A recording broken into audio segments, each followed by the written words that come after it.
Welcome to a special episode of Social Justice in Women's Hockey. I'm your host, Erica Lindsay Ayala, and I am joined today by Brooke Stacey, a forward for the Buffalo Beauts in the National Women's Hockey League. Brooke, how are you today? I'm good, thanks. How are you doing? I'm doing well. Thanks for asking. Although I am covering the bubble season in the NWHL, they actually brought us to Florida to cover the games. So I would imagine I'm a little bit warmer than it is up in Lake Placid. Wow, I didn't know that. That's so cool. Yeah, it is kind of cool. I will say, though, I miss chatting it up with everyone around the rink, but there probably is not too much of that going on, all things considered. But I see pictures and we have really nice aerial shots. It looks beautiful up there in Lake Placid. Yeah, it is. It's great. That's fantastic. And so let's talk a little bit about this season. This is a very different season for everyone, but it's especially different for you. You're coming back to hockey. You're one of the moms in the league, one of the few new moms as well. So when thinking about coming back to the Beauts, what were some of the thoughts that you had, and what ultimately made you sign off with Naden to come back to Beauts Nation? Yeah, so it actually was a pretty long process. When Mandy was still the manager earlier, I think it was in the summer, I was actually still pregnant and I texted her and I was like, I think I want to come back. But, I didn't know how the birthing experience would be and like recovery and whatnot. So, once I had the baby, I had an unplanned C-section. So I was talking to Nate about, um, I guess, just the process of coming back and when the league going to start and all that information because everything was still really up in the air. We didn't know when the season was going to happen, how it was going to happen, and all that information. So um, he stated that he thought it was going to start the start of January. So I said, okay, I'm not going to be able to be ready by then because unplanned C-section, 3 months of recovery till you can work out. So that put me to December. So definitely not enough time to get in shape. So that was a no. And then the bubble came about and that was pretty exciting because he said it would start the end of January, which in my head I was like, okay, I got a month to basically sit on the bike 5 days a week and hope to get my legs and cardio in shape after just having a baby. So I definitely put in a lot of work once I found out that there was a bubble and that I wanted to take the opportunity to get back to hockey and not take too long off, especially that I've been off for already a year because I was pregnant. But yeah, that was basically my decision and the process to it. Yeah, and a lot of people obviously have been talking to you about motherhood and being a mom, but this isn't really new to sports. It definitely, though, I'm sure, is an adjustment. And, if you think of essentially you're going through a form of recovery, the upside is that you have a beautiful son out of it. But, Yeah. talk about what it's been like, because as we speak, you've already had 2 games back. So not just practices or simulations, but how has it been actually playing games? Um, it's been fun, very challenging. I'm definitely not where I was last year, which is okay. I'm trying to be easy on myself because I am just back from, having a baby. So I definitely have to take it easy on myself and try not to be too hard on myself. But it's been so much fun being back with teammates. I've been pretty isolated since March because obviously I was pregnant, so I was too scared to be around people. I didn't know the effects of the coronavirus on the fetus and the baby, especially it was so early on. So I just was very isolated at home with my family. So just being around friends and stuff now is just like awesome. Excellent. Well, I know that Buttes fans and teammates are very happy to have you back on the ice. And you mentioned coronavirus, being pregnant during a worldwide pandemic, having to find ways to train and adjust during a worldwide pandemic. What have been some of the things in this time that you've done just to even mentally and emotionally make sure that you are taking care of yourself and your family? I definitely started working out. I was lucky enough to have a gym at my house, which was well equipped to help me stay in shape. It's through the pregnancy as well, which I think was a smart decision for me just to kind of, do some light weights and some body weight stuff during the pregnancy, just to, I guess, still feel good about myself, growing a whole baby and definitely body changes and stuff like that. So, definitely working out was helpful. And then just being with my family at home, I think there's like 8 of us who live in my house.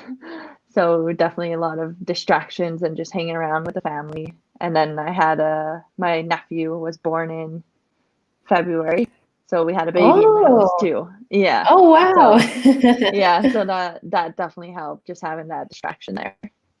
Lots of young ones, lots of family. That's fantastic. And Yeah. actually, the majority of our conversation, we do want to talk a little bit about your family and your upbringing and that experience that you bring to hockey. So why don't we start there, Brooke? Okay. I wanted to leave this as an open-ended question, but Brooke, tell us where you're from. So I'm from Ganawage. It's a reservation just outside of Montreal.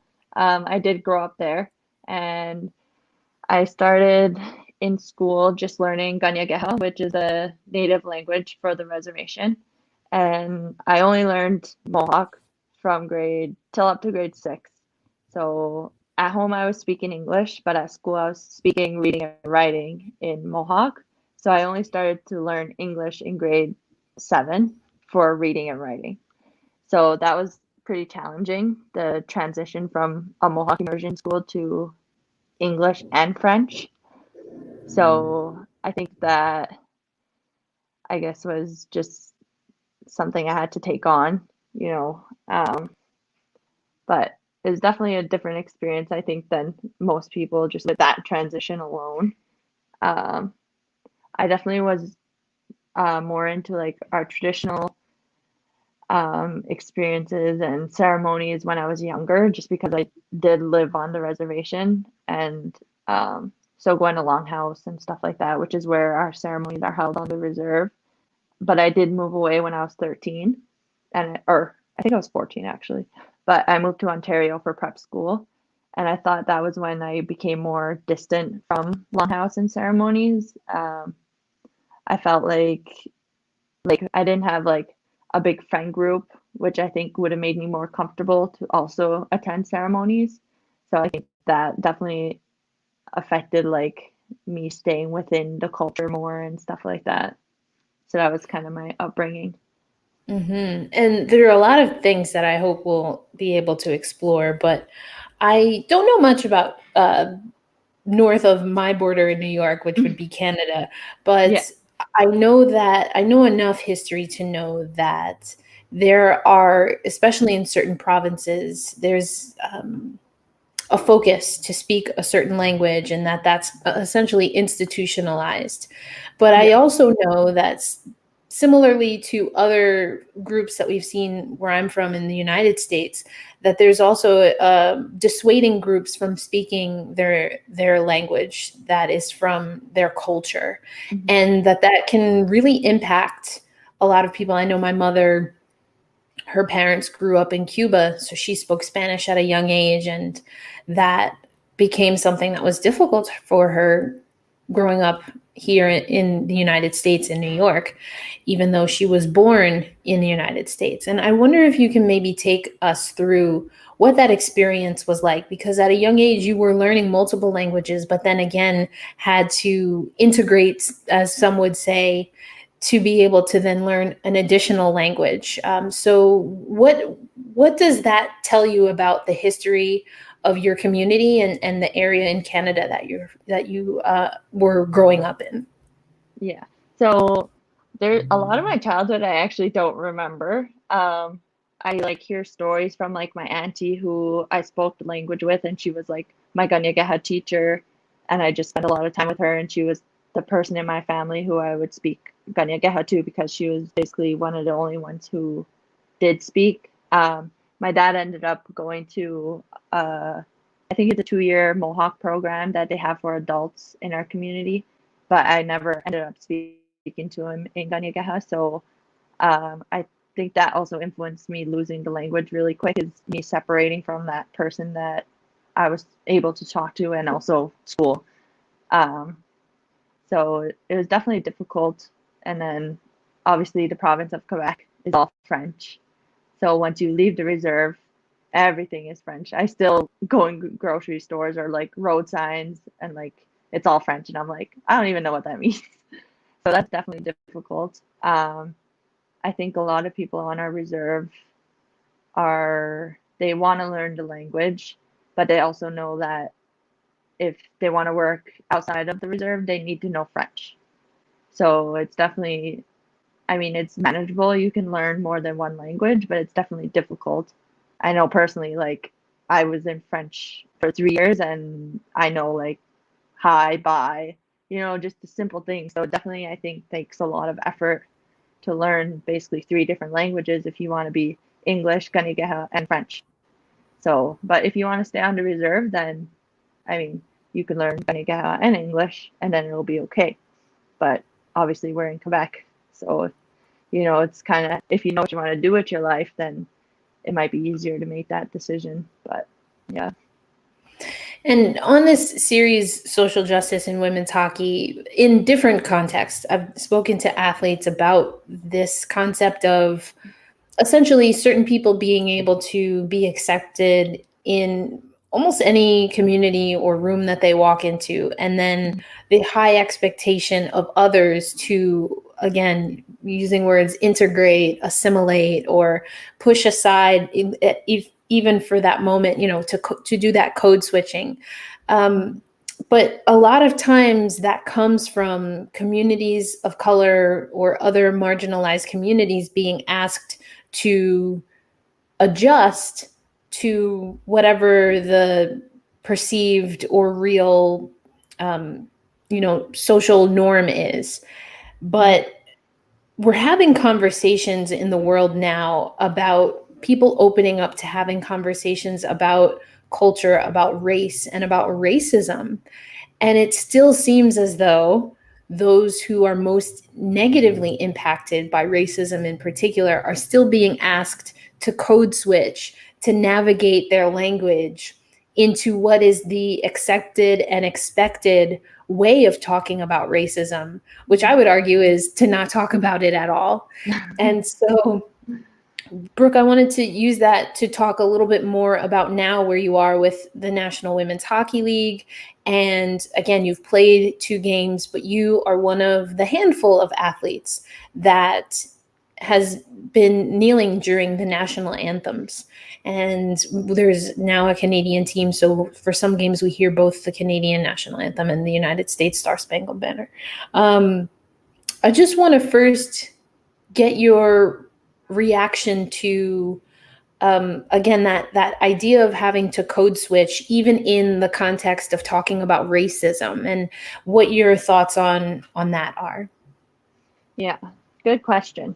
In my own personal experience, I haven't felt that I've ever gone into a room and experienced that like uneasy feeling of like, oh, I stand out, or like, oh, what do they think about how I look, or anything like that. So I'm grateful for that hasn't personally happened to me. I know it's happened to a lot of people. My boyfriend is Black, so I know a lot of experiences from him, and like being racially profiled for being pulled over for driving a nice car, and now we have a child together, so you can imagine what he looks like and what he is going to look like. And that's just something that I don't want him ever experiencing, and to like, for him to ever feel fear to be anywhere. He should be accepted no matter where he is, anywhere in this world. And I think that should be how everyone feels, no matter what you look like or who you identify as. It's crazy that it's 2021 and we have to have this conversation. So, yeah. Yeah, absolutely. And thinking also about that, though, you and a few players again have opted to kneel. And if you could maybe talk through for you what making that choice, because Soroya Tinker tweeted something and then you replied. That's how a lot of people were made aware that both of you were going to kneel. Was that a conversation you had had with anyone, Soroya, anyone else, or was that maybe just something that you saw on Twitter and decided to make a commitment to? How did that process go for you? Yeah, so no conversations. I saw it because I think someone retweeted it who I followed, and I was just like, you know what? It's time to take a stand and to support all people of color, Indigenous people, Black people, everyone. And I've been thinking about it for a long time because obviously at UMaine, they played the anthems. And I always wanted to kneel or to stand sideways, but I just like my anxiety is just so much that I was like, I'm not ready for that.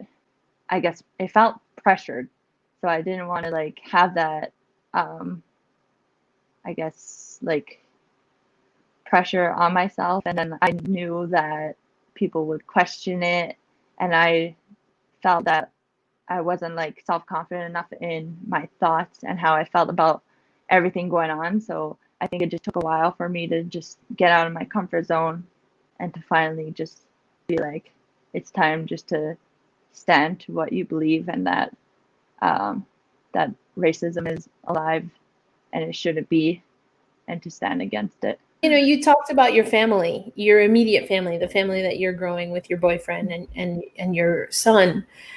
I wonder if now the reality of being a parent and raising a child has impacted, maybe you talked about that anxiety thinking about thinking about racism and the national anthem in college.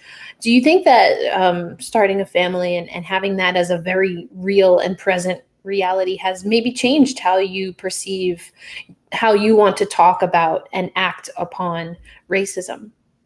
Yeah, I think it has for sure. I think since I started dating my boyfriend, actually, I started to learn a lot more from him for sure. He comes from a different background and a different area of living. He's from Maine, and Maine is predominantly white, and he's Black. So he has a lot of experience, and he shared basically all of his experiences with me. And so I think I learned a lot from him, and it made me more aware of all the situations and all the hectic that is going on in the country.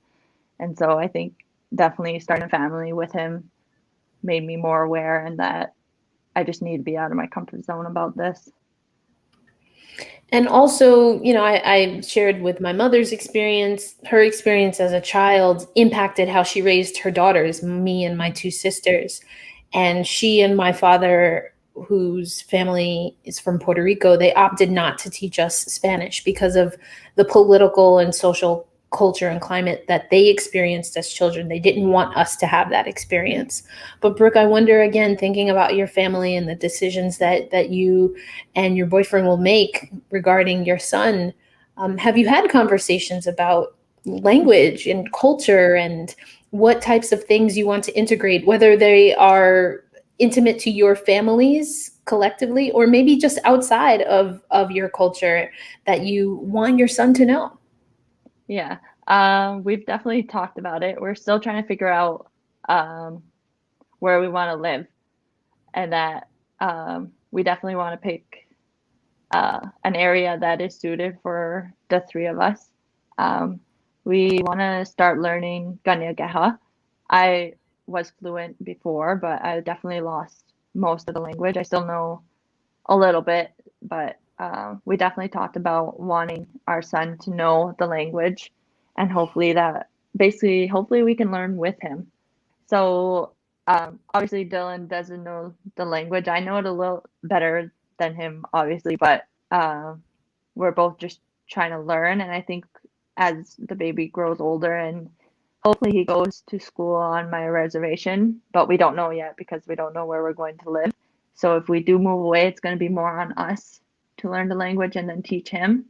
But I think if we live on the reservation and he goes to kanien'kehá school, then he'll be able to more so teach us, which I think would be awesome. And then we could all learn together. And I think that's really important for us. And I know that my boyfriend is very into native culture and native crafts, and he's so looking forward to doing that with our son and to be teaching him all these different things. And like, same for me. I'm not as crafty as my boyfriend. My boyfriend knows how to make every single native thing ever, which is crazy.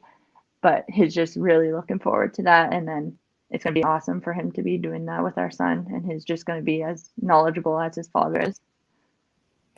I love that, because not only do you love like a good craft, right? Don't we all?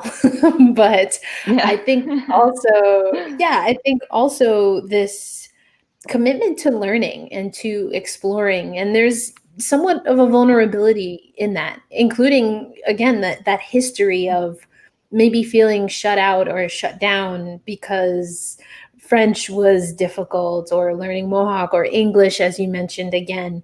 And so I love that as a family, you have this opportunity to embrace a lot of different things and to lean on one another to do that together.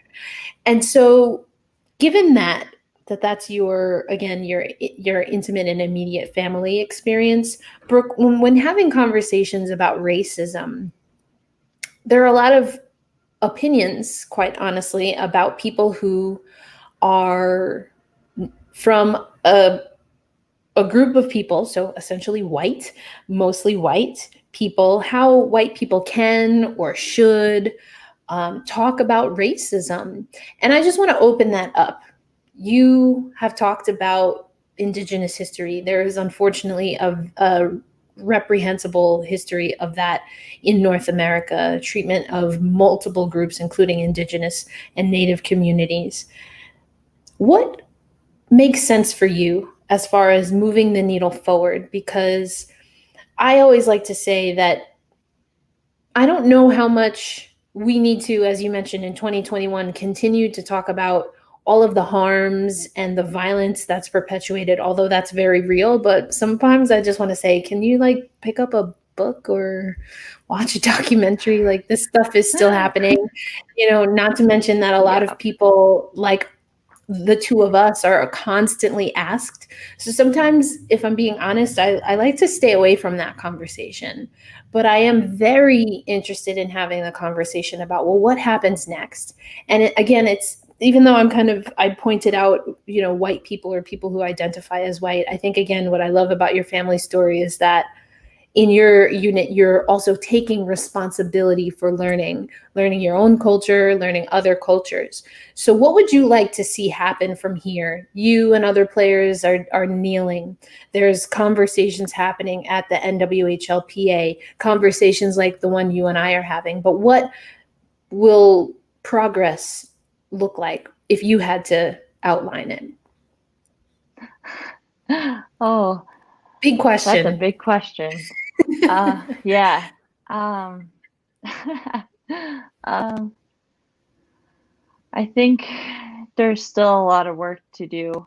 Um, oh my gosh, where do you even start on this question? Um, I think it starts with education. I think I know history is history, but I think it's important for people to understand the history of marginalized groups, to understand what people of color, what Black people, what Indigenous people all went through to be where we are now. Um, for Indigenous people, we're on little reserves separated by, you know, across the country. And then there's some reserves who are very isolated and an hour away from just any other community. So you can imagine how that is. So I think it's starting with education and really educating people on history and what has happened in this country, and then moving forward from that and being able to accept everyone.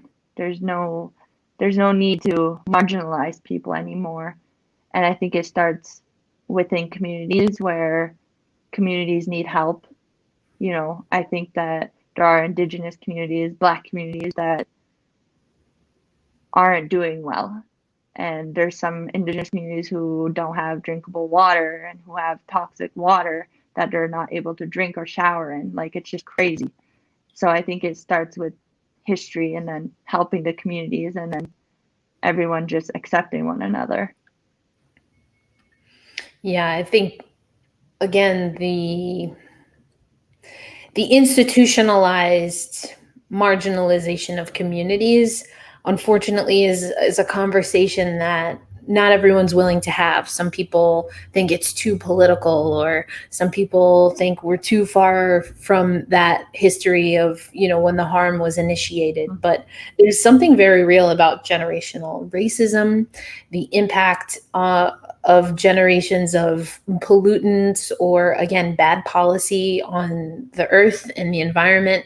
And so I think you're absolutely right that education, and being able to really walk through history with a lens that opens us up to being real.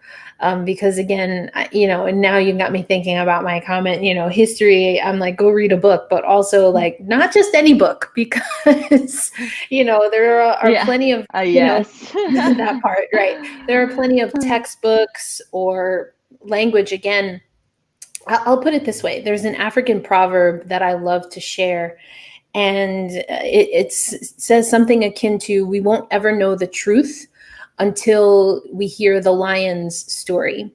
Because the proverb is saying, or the saying is alluding to the fact that, you only hear how dangerous lions are from the hunter, but the hunter's obviously the one that survived. So it's just an interesting way of thinking. Yeah, like, let's hear the lion's story. Let's hear about people who are living with the very real consequences of systemic racism of all kinds. And there's some education, and there's some, again, as you mentioned, acceptance, but there's also some ownership, I think, that we all have to take. And that's, again, why I love the story of your family. I mean, it really seems as though you're taking ownership of your own learning. And that's something that we all can do. And I would encourage us all to do about our own cultures first, and getting to know yourself, but then also give that same grace and time and respect to other people and their cultures as well. And with that, Brooke, coming back to the NWHL, as I mentioned, you and Soroya and some of your teammates, some of Soroya's teammates, have opted to take a knee, and others aren't, and they're standing. And I would like to get your reflections on this idea of kneeling. And do you believe that having a commitment to racism and being anti-racist, I should say, is dependent on whether one kneels or not, when they know their other teammates are opting to take a knee, and why they're opting to take a knee?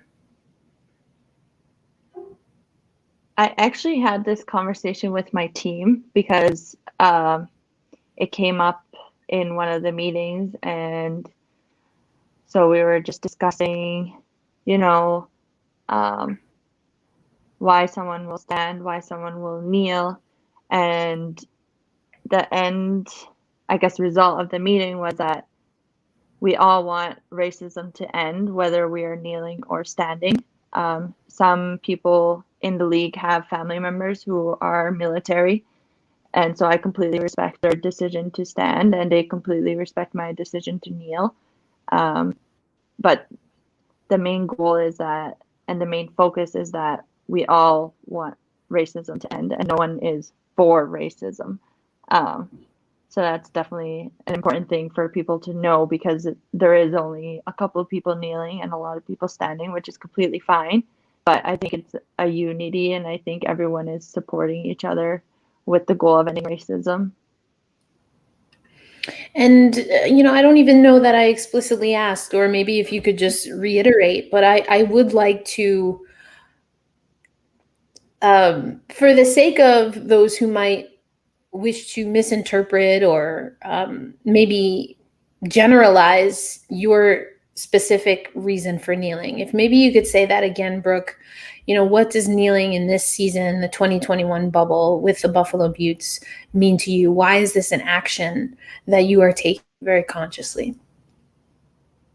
Kneeling for me in the NWHL bubble is showing support towards Indigenous people, to the Black Lives Matter movement that is happening for people of color. I just wanted to show my support by kneeling, that everything that's taking place in this country, the injustices towards people of color, it's just incredibly wrong and that it needs to end. And I think that um, I'm hoping that kneeling just brings light to these situations, that it's not okay, that it shouldn't be a thing anymore. Yeah, I appreciate you offering that again, because another thing that, if I'm being honest, really, as they say in the South, burns my grits is that kneeling can almost, it feels to me, if I'm being honest, that kneeling or not kneeling becomes weaponized against the anti-racism movement and conversation. And often white players are asked to justify why they are or aren't doing something. But often those conversations for me are very shallow, because they often don't hit on everything that you just said, that you are doing so to honor and to be in solidarity with communities that have, again, for generations and generations, been hurting and been harming. And so when it comes to, I wonder if when it comes to media, because I would imagine that you and maybe even some of your other teammates will be asked, but was that a part of the conversation also that you and the team had about, would there be a message? Would there kind of be a specific statement or a focus that the team would have going into the season, knowing that talking about racism and thus anti-racism would inevitably be a part of the conversation? I think everyone knew that racism would be a part of the conversation. I think everyone, I guess, would, you could say, like mentally prepared on their own to be asked about kneeling versus standing and on people's decisions. We didn't specifically, I guess, go into too much details. We just, as I said, at the end goal, decided that we were going to be united no matter if we were standing or kneeling. Um, yeah, so I think it's just us being able to make that decision together and being able to support one another with whatever decision they made. Brooke, I would like to again go back to your culture and how you were raised and the way that you are coming about interacting with your family and raising your son. What are you excited about? You talked a little bit about learning a Mhm. language as a family, but what are some of the things that you're excited about to tap into? What are the elements of your family and your family culture that you're proud of that you'd like to share? I'm definitely, the most exciting thing I am about is the definitely the language. I'm hoping that it'll come back a little bit easier for me since I did know it fluently before. Um, the language is the most important thing that I'm looking forward to for sure. Um, I'm just excited to see him grow up and for us to provide a safe place for him and just to accept and support all the decisions he makes in his life and for us to just guide the way for him. Um, you know, I think that he's going to be very knowledgeable, especially because of his dad. It's incredible how much he knows. Like, it blows my mind. I learn something from him every day. So I think that he was super lucky to have him and that he's going to be very cultural with both on my reservation and for the Shinnecock reservation, which is where my boyfriend's family is from. So it's pretty cool that he'll have two different communities and tribes to kind of learn about and hopefully incorporate into his daily life.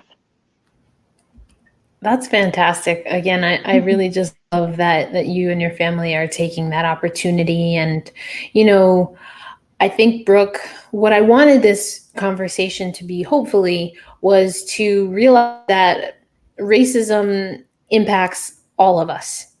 And racism is something that we all have a responsibility to eradicate and to be actively anti-racist. And so I want to just close with, again, anything else that maybe we didn't hit on, or anything that you'd like to amplify and illuminate from our conversation, because I also want people to know your experience, not just in the sport, but in the world and growing up. Life experiences just from everywhere. It's like it's good to know, like I feel like I was a little bit enclosed, and then I was more open, and then I was learning so much, and it's just crazy how I guess my thought process and my opinions on a lot of things had changed over time. Because even on my reservation, I find like we can even marginalize each other within the reservation just because of um, systems that were put in place on our reservations from outside. So not from us, from outside. And Mhm. so like we have yeah, so the emphasis on from outside. That part. But yeah, but it's integrated in us now, right? So it's what we follow right now. And it's even like accepting Indigenous people, even if it's an Indigenous person with a white parent or with a Black parent. It's accepting Indigenous people no matter, I guess, we go by percentage on my reservation. I don't agree with it, but whatever percentage of Indigenous they are is to accept them, because I think that's something that we struggle with on my reservation, honestly, and that our reservation has to be more accepting of people who might be half Indigenous, half Black, or half white, because it's just not right to be marginalizing them even more. Wow, I really appreciate you offering that as the final word, because that's in a lot of communities and just the way of the world. And again, in 2021, it's more common than I think we allow ourselves to speak of, to have a wide variety of integration within our own bloodline. And again, Yeah. not all of that is a happy history, but it's very true Yeah. and very real. But that otherness that you were speaking of and identifying that even within specific cultures, but then also reflecting on how that has also separated us from marginalized communities, and that maybe that's done by design. Yes. Very possible. Very possible. I know a thing or two about history, so but that conversation perhaps Brooke will leave for another time, another day. But I do really appreciate you taking out time to share about your family, and I have seen cardboard cutouts of your son, but I hope that you and your family remain safe and healthy. And of course, best of luck in Lake Placid in the NWHL 2021 season. Thank you so much for having me. It was great.